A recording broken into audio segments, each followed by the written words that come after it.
Hi everybody, welcome to Marks 900. I'm Mark. Now today's going to be a real quick video because I'm talking about this vacuum cleaner, and it might sound kind of odd to be talking about a vacuum cleaner on a motorcycle channel, but bear with me because I think you might find this useful and it's definitely relevant. So this cleaner I found dumped next to a recycle bin, and I'm a bit of a dab hand at fixing electrical goods, so I thought take this one home, get it fixed up. And sure enough, the only thing that needed doing was the pipe was blocked and it needed a new bag. So it's all up and running and it's a fantastic vacuum cleaner. Now I've been using this for about the last 4 months to hoover out the cars and to clean my stairs, and it's also a wet and dry vacuum, so I've been cleaning up stains off the carpet and things like that. However, that's not the point of this. What I noticed only yesterday is that it's got this kind of, let's call it an inlet port, where it sucks the air in, and that's obviously what you normally attach the pipe to. But on the other side, there's an outlet which has got exactly the same fitting. So if I put that onto there, I've now got myself a blower. And that's rather interesting because a lot of people on my channel have commented and said, hey Mark, you want to get yourself one of those bike dryers? Well, I reckon this will do the job, because that's going to blow air out of there. And I've also got this thing on the end of it, which is rather amusingly called a crevice tool, and that concentrates the air. So the amount of force that's going to be blown out, I reckon that'll clean the bike. So, well, there's only one way to find out. So let's get this outside. I need to give the bike a wash anyway, because it's been a really mucky week. So I'm going to give the bike a wash, then we're going to clean it off with this, see if it's powerful enough, and see if it does the job. Yeah, I think that's going to do it.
So clearly that worked really well, and I've got to say it was one of the most therapeutic things I've done for a long time.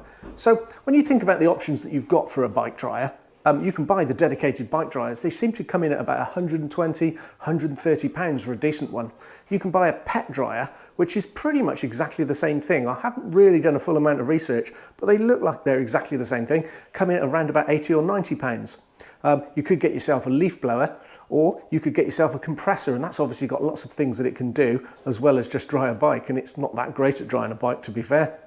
The other thing about bike dryers, of course, is that they do blow hot air if you want. They'll blow up to like 70 degrees, although I wouldn't want to be aiming 70 degrees of hot air at all the plastics and things on my bike. So I think blowing cold air really hard at the bike, just getting all the water, dispersing it out of all the crevices, is the right answer. And this does the job brilliantly. Not only does it do the job brilliantly, but of course it's also a hoover, so I can use it for other things.